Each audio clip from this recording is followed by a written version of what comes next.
Sexual Assault Awareness and Prevention Month is an opportunity to bring awareness to the realities of sexual assault in a positive, constructive environment. Sexual assault continues to affect our military community, and it's important to talk about it.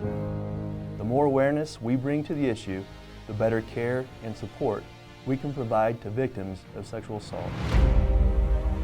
The Joint Proclamation is a show of support and unity. It is an opportunity for the service leaders to come together as one military community and convey the message that we are here to take care of survivors who come forward.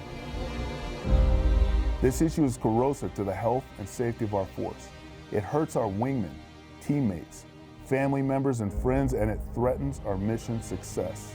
Any prevalence of sexual assault is unacceptable, and each of us need to step up and make a difference in eradicating it from our communities. Step forward, prevent, report, advocate. We believe you, we care. And we're committed to ensuring that you are well informed and empowered to make decisions regarding reporting and seeking the help and resources you need.